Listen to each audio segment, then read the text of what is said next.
Hello to all our listeners around the world.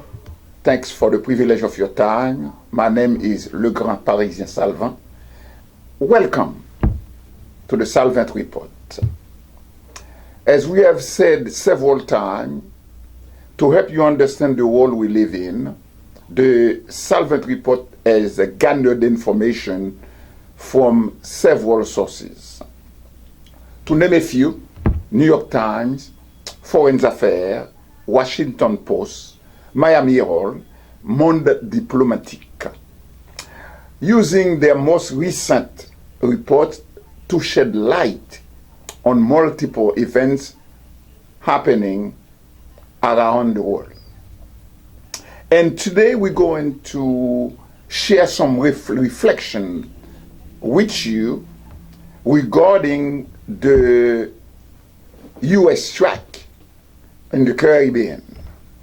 We are not an expert on military, we are not an expert on war, but we have Mr. Nick Perro. He is a former U.S. Navy Army sergeant trained as a human intelligence collector with advanced training and interrogation and analysis technique. We're going to use his thought and also Melissa Corrigan, Evan Fields, and Christopher Goldsmith, plus some article that we have seen in the MS Now, the New York Post, in the Washington Post, to help you understand what's going on, as you can see in your screen as it relates to the U.S. strike on boats. The U.S. military has killed 87 people in strikes that have destroyed 23 boats as part of a campaign that Washington says is aimed at curtailing the flow of drugs into the U.S. However, we must note, and it's important to note, that the U.S.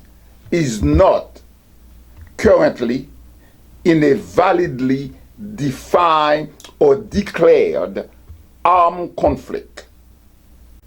The executive branch has stated that an armed conflict has begun between the U.S. and Caribbean cartels. However, there has been no congressional approval or appropriation of funds for a legally declared armed conflict or war. Next year, 2026, the U.S. is going to commemorate 250 years of democratic experiences. Are we still in a country of laws? When the Secretary of Defense and the administration are using phrases like no survivors, we're talking about the White House and the Pentagon. The Secretary of Defense, Pete Hegseth, and the White House, they are using phrases like no survivors. The danger, according to these experts, it's not just the people on the receiving end of the strikes. It's to the country giving the order. Democracies don't usually fall in one dramatic moment. They diminish, they erode when leaders drag the public across moral thresholds they once would have recognized as unthinkable. Democracies don't usually fall in one dramatic moment. Calling fishermen narco-terrorists and enemy combatants doesn't change the fact that the deliberate killing of wounded, helpless people marks a point of no return. If the US, if we allow, as American citizens, if we allow that to become normal, then the rule of law becomes optional. Accountability becomes irrelevant, and violence becomes a political branding exercise instead of a light resort. If we allow American people that to become normal, then the rule of law becomes optional. Accountability becomes irrelevant, and violence becomes a political branding exercise instead of a last resort. That is why this conversation matters. For you to understand what's going on, for the US military to kill 87 people in strike that have destroyed 23 little boats. Why are we detain combatants and what the military call unprivileged belligerent matters? As a civilized nation, as the leader of the free world, as the defender of human rights, the way the US treat detained combatants and unprivileged belligerents matters. Even before we talk about doctrine, we have to understand the emotional stakes. If we don't uphold the standards that restrain state violence, then the state we are left with won't be one worth defending. The primary goal of my discussion today with you is to help all of us, the everyday citizen, you American citizen, you Haitian American citizen, to understand the complexities of modern armed conflicts, where the lines are often blurred between combatants, unprivileged belligerent, and civilian.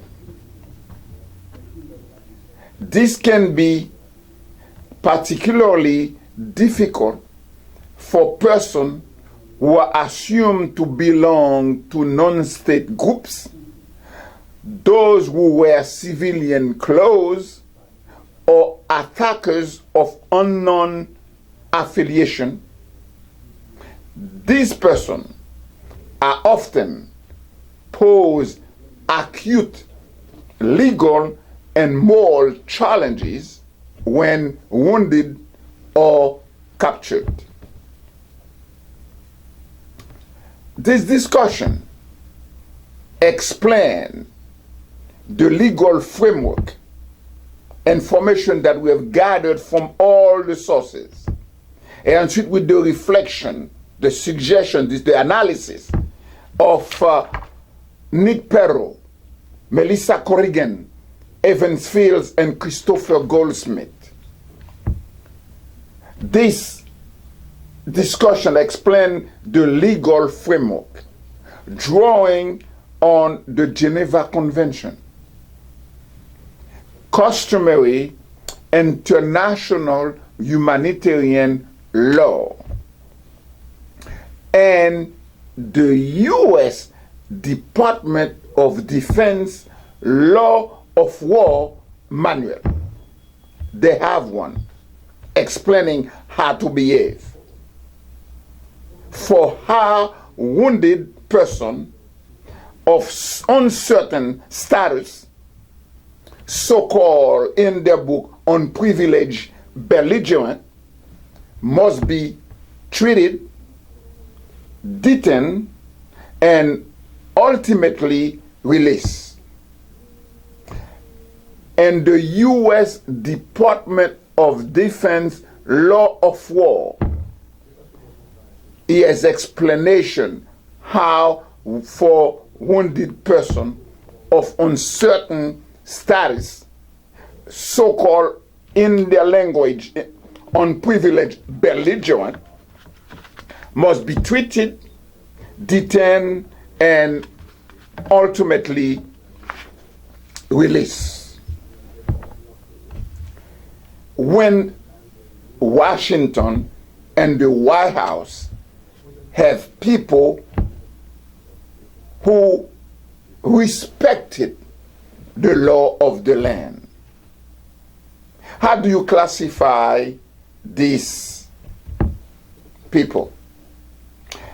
They call some of them of uncertain status as unidentified belligerent.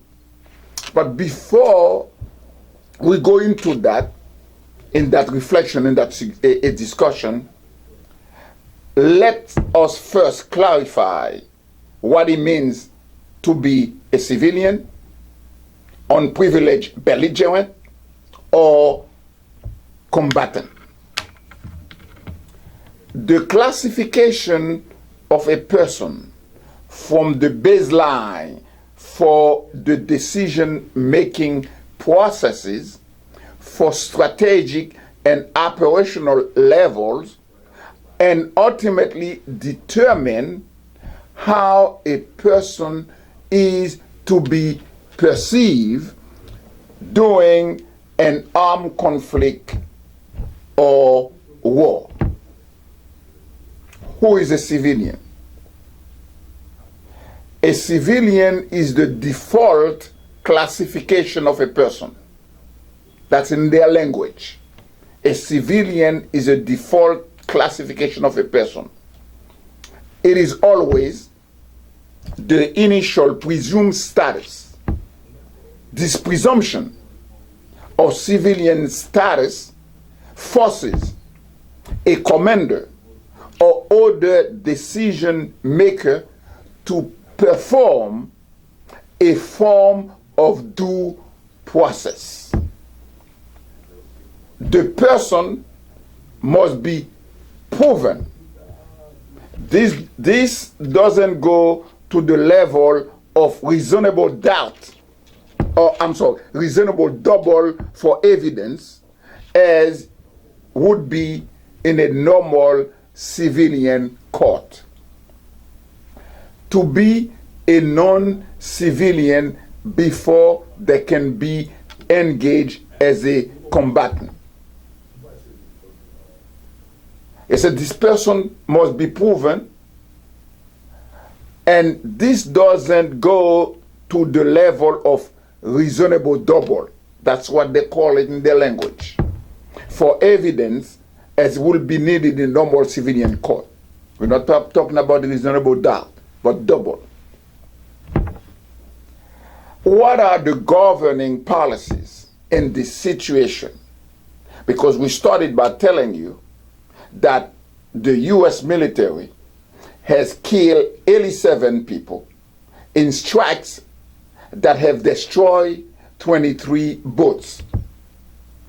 And the Secretary of Defense, Mr. Pete Hegseth, and the White House are using phrases like no survival, or we are not, the U.S. is not in a validly defined or declare armed conflict.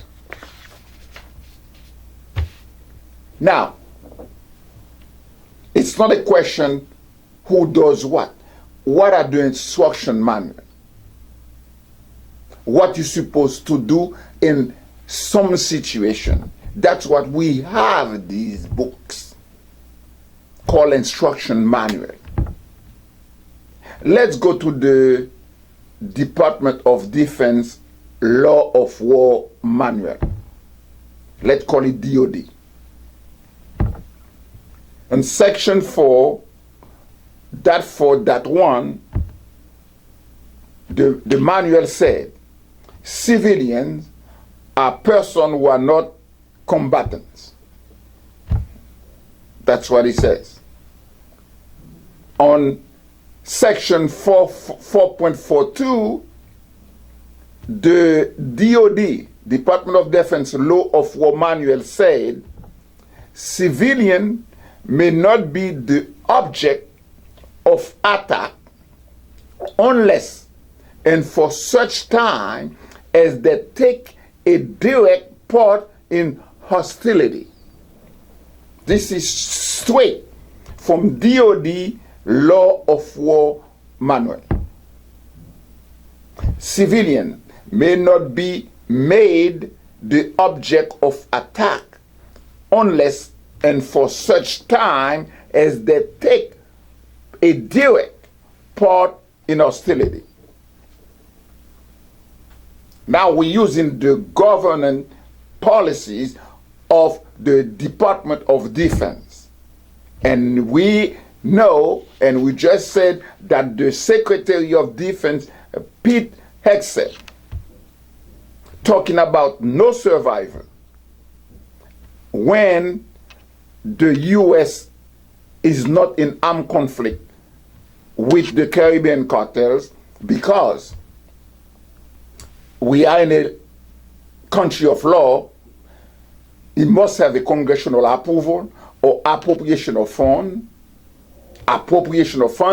for a legally declared armed conflict of war.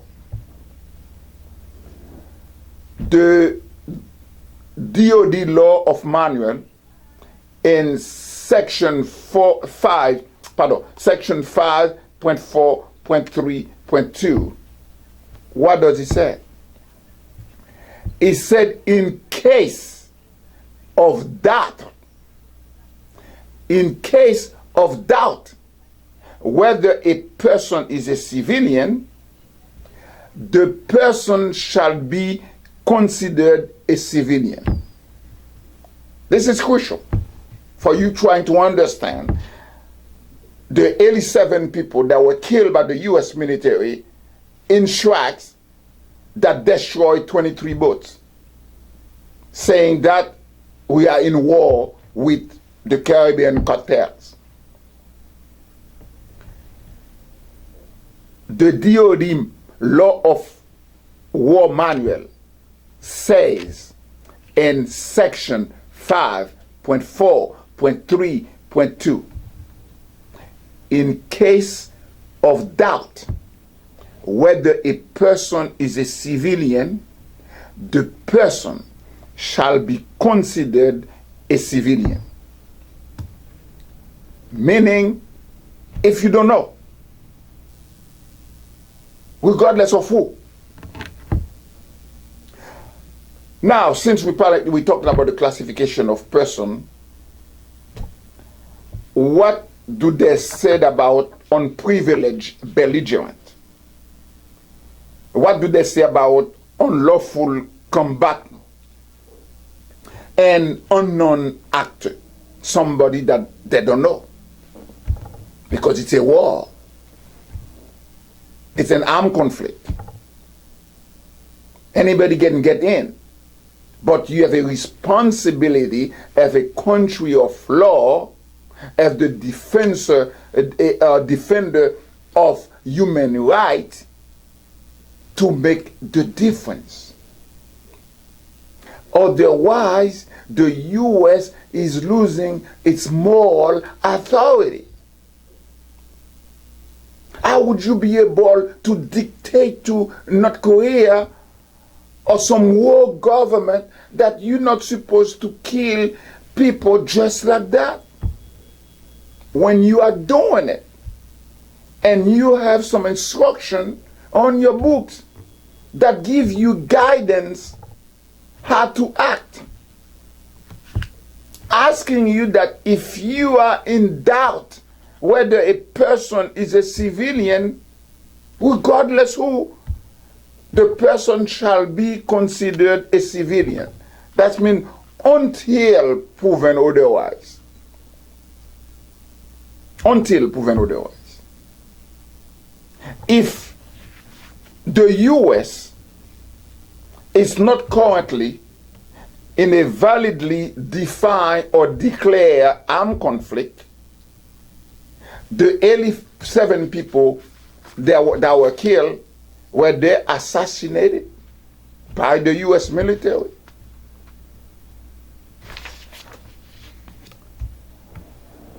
They said in the book, a unprivileged belligerent is the status gray area between a civilian and a combatant in a situation where the lines between civilian and combatant are blurred.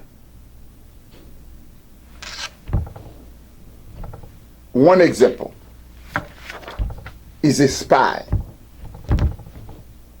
Who's a spy? It's someone who wears civilian clothing, doesn't directly identify with a party of the conflict, and regains privileged combatant status upon returning to friendly lines. It's a spy. So now, let's continue with the DOD, because we're talking about the Department of Defense, where the Secretary of State, Peter Hegseth, and the White House talking about using the phrases like no survival. No survivors. Calling the fishermen narco terrorists.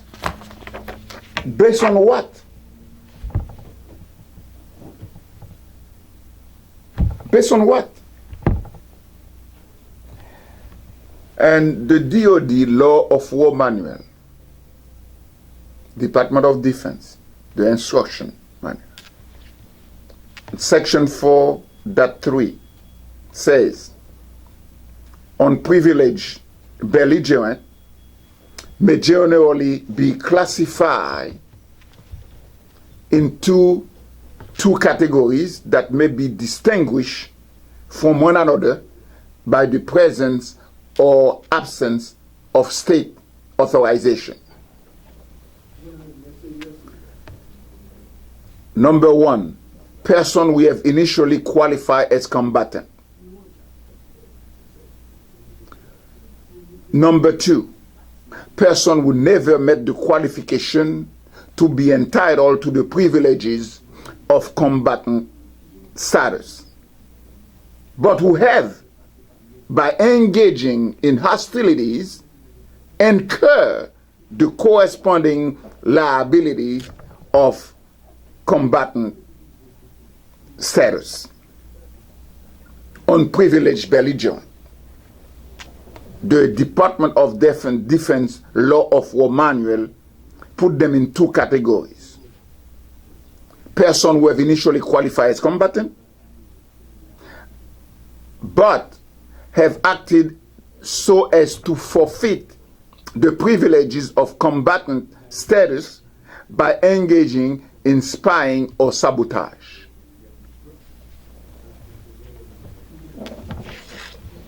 Unprivileged belligerent. But let's go back to the Department of Defense Law of War Manual that Mr. Pete Hegseth, the Secretary of Defense, must have on his desk. Maybe he has read it or not, He hasn't read it. He said on section 5.4.3.2, in case of doubt whether a person is a civilian, that person shall be considered to be a civilian. And also, when we keep on looking in the DOD Law of War Manual, we found on section 5.3.3, it said positive identification of military objective is required before conducting an attack. Do we have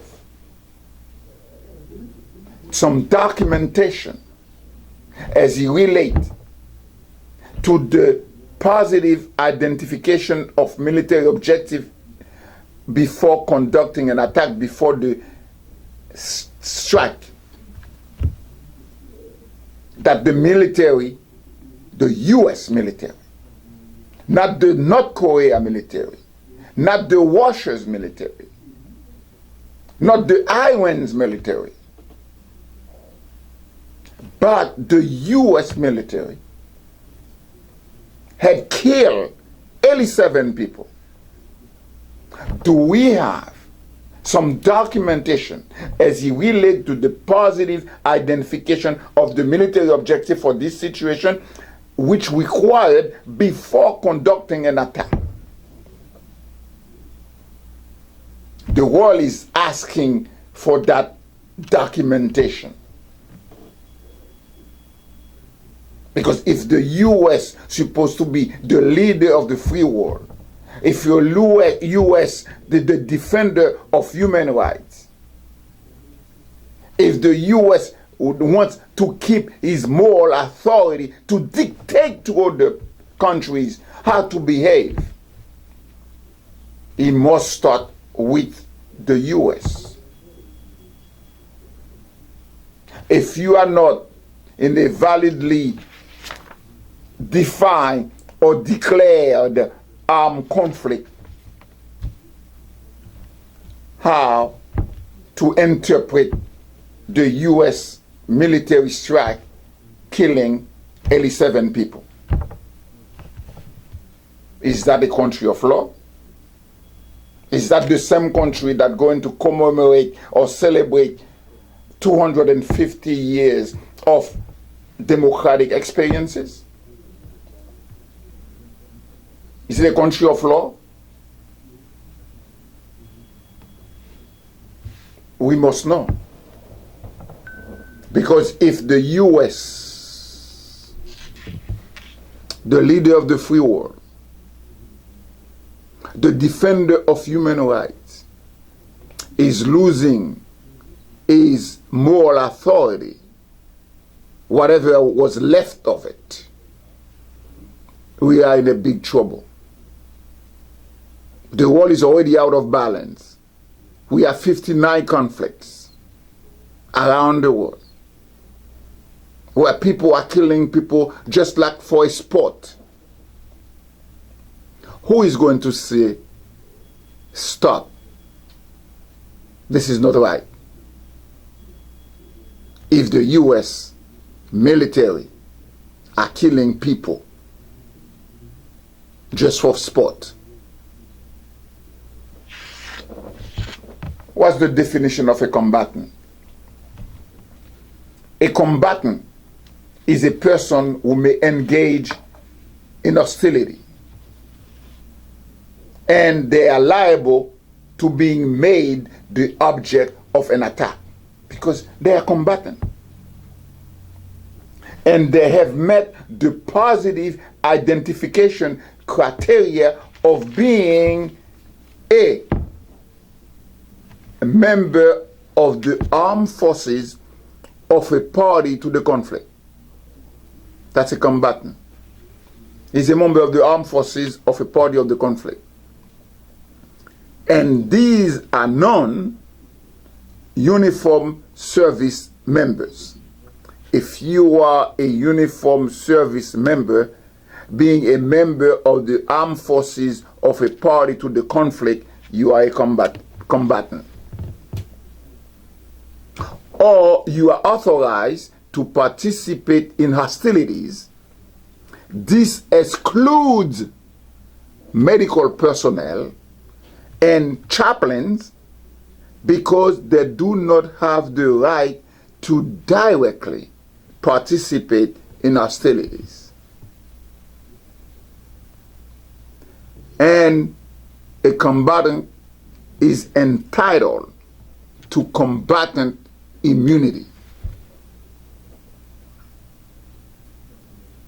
And combatants are obligated to conduct themselves in accordance with the law of war and have the right to POW status if they are captured by an enemy during an international armed conflict. POW, prisoner of war. The combatants are obligated to conduct themselves in accordance with the law of war and have the right to POW status if they are captured by an enemy during an international armed conflict. This is how civilized society, civilized people behave. Let's continue to dig into the DoD Law of War Manual, because we're talking about the U.S. military, or talking about the Department of Defense, and they have a Law of War Manual that must be adhered to, that must be followed, instruction for how the military to behave. And on section 4.3.3, they give you three types of lawful combatants. They have three classes of person qualified as lawful or privileged combatants in their book. Member of the armed forces of a state that is a party to a conflict, aside for certain categories of medical and religious personnel. This is not the SALVANT report talking. We are reporting to you what is in their book, the governing policy of the U.S. military via the DoD Department of Defense Law of War Manual. It said under certain conditions, the second class, member of militia or volunteer corps that are not part of the armed forces of a state but belong to a state. Voluntary corps, UASN, milice, Totomakut, belong to the state. So they are lawful and privileged combatants. And the other one that we found in the DoD Law of War Manual, section 4.3.3, in the type of lawful combatant, the third class, they said inhabitants of an area who participate in a kind of popular uprising to defend against foreign invaders, known as, in French, a levée en masse. The country, you got the foreign invaders, and you get to an area, and the people down there, hey, they got the popular uprising, they grab whatever they have to fight you as an invader. So they consider that as lawful combatant, because they are defending their country, they are defending their territory, they are defending the place where they live. So you, as the foreign invaders, at that time, you can consider them as lawful combatants.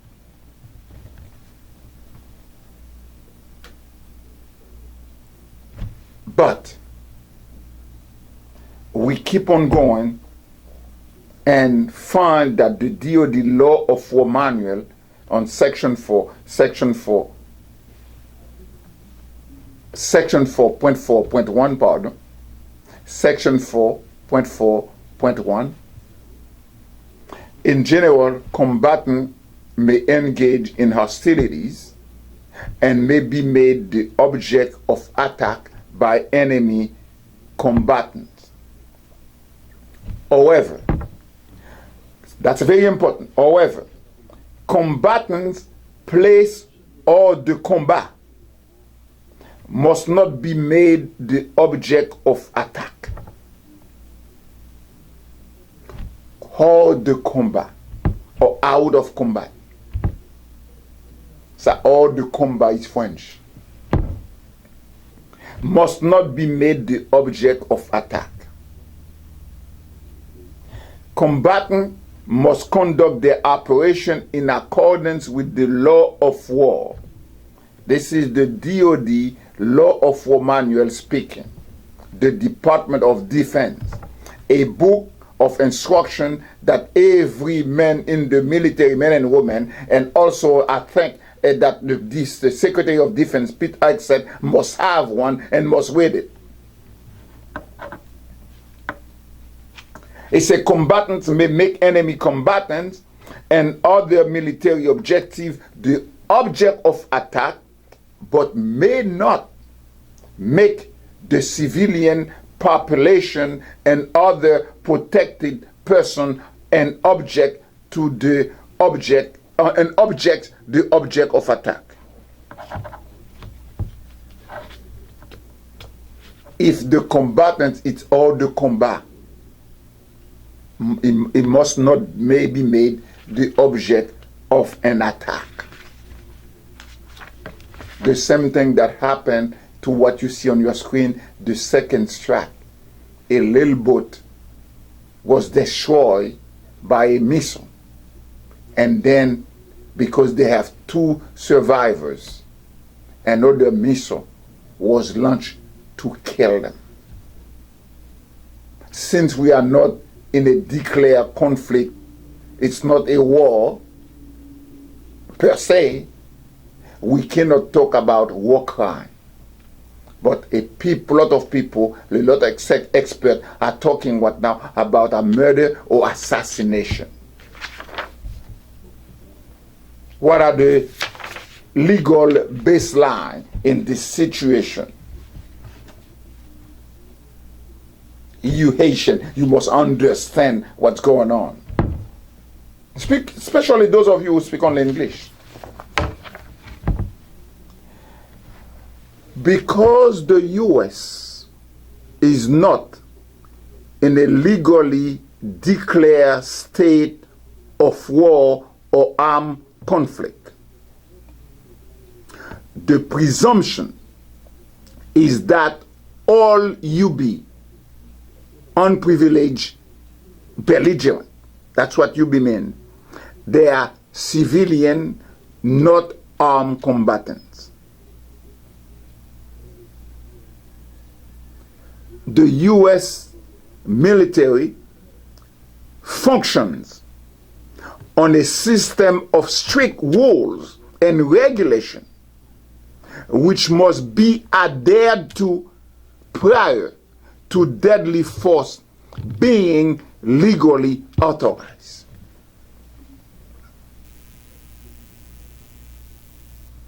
Because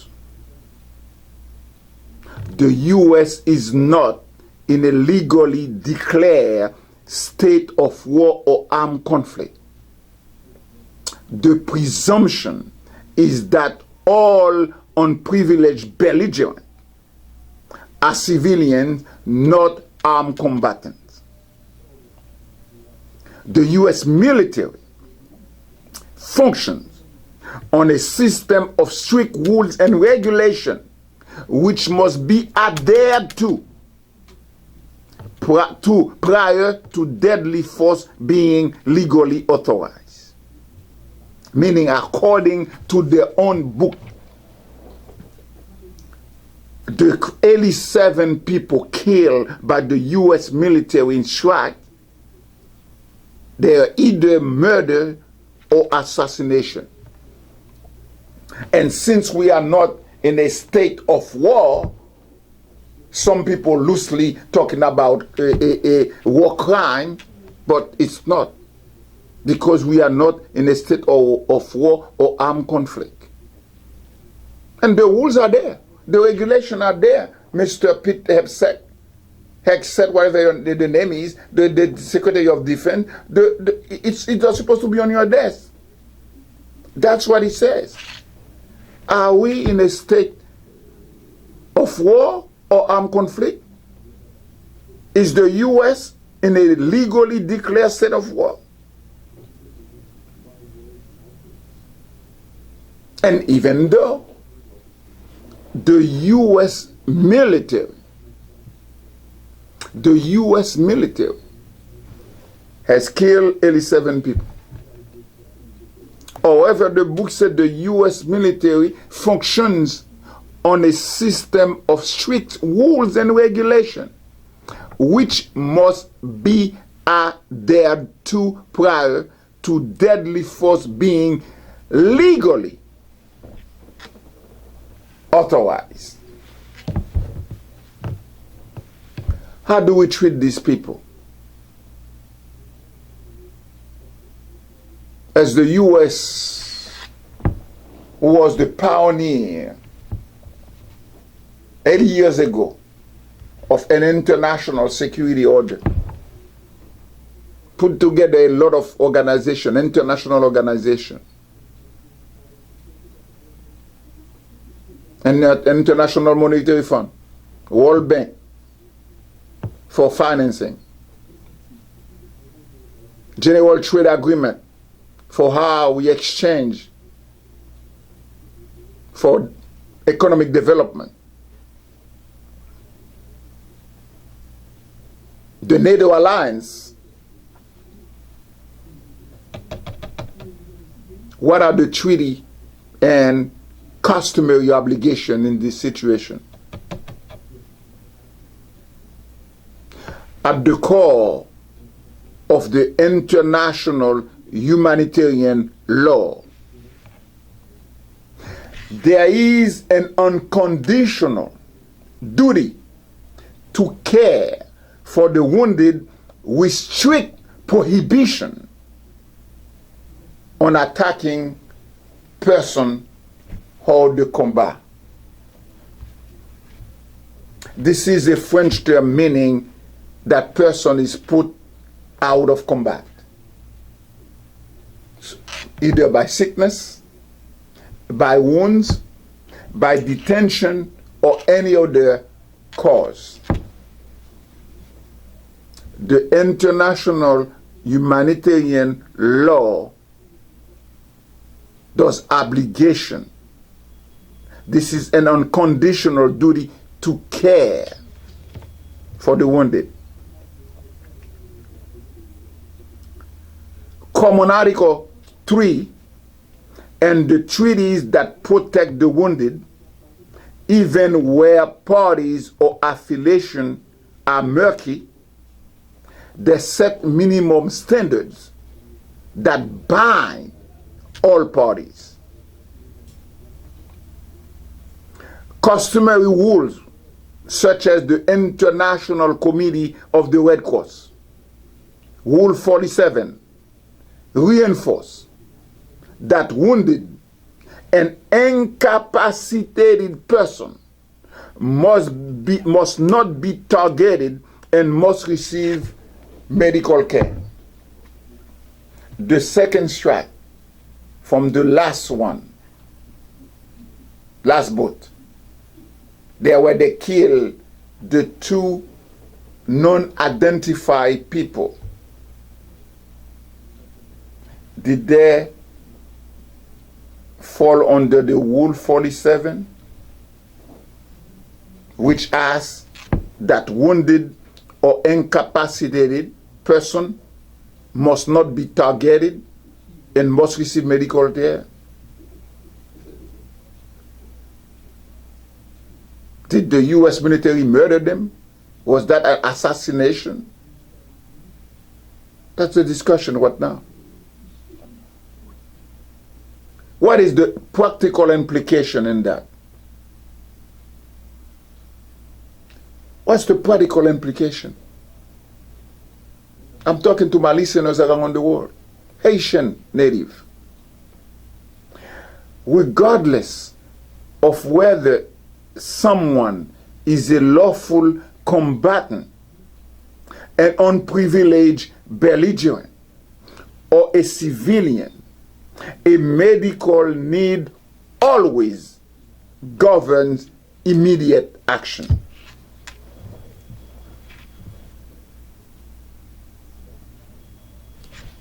Anything else,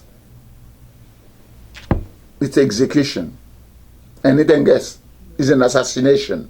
Anything less is a murder. Regardless of whether someone is a lawful combatant, an unprivileged belligerent, or a civilian, a medical need always governs immediate action. These two people, did they fall into that category? Did they know they were wounded? Did they know they were unprivileged belligerent? Whether they were a civilian? Regardless, in their situation, immediate action was needed. Not missile them out and send it in another track to kill them. We cannot talk about war crimes in this situation. It's either you talk about assassination or murder. Why do we have convention? Why? When we have the Geneva Convention on its Common Article 3, it said person taking no active part in the hostilities, including members of armed forces who have laid down their arms and those placed hors de combat by sickness, wound, detention, or any other cause, shall, in all circumstances, be treated humanly. And to conclude, in this context, first, the U.S. is not in an authorized armed conflict, making any strike, an unlawful killing, and all subsequent handling of detained person as temporary imprisonment without due process. In this context, all of these provide a basis for a rigid set of rules and practices which need to be strictly adhered to when it comes to making the decision of categorizing person as civilian, unprivileged belligerent, or enemy combatant. With all of this said, and with the original assessment that the U.S. has not officially authorized an armed conflict or war, the regulation become even more restrictive to prevent any unlawful killings of civilians. There are serious legal ramifications with very severe penalty which can and will result from this action. Mr. Pete said, accountability is coming. Thank you for the privilege of your time. That was the SALVANT report.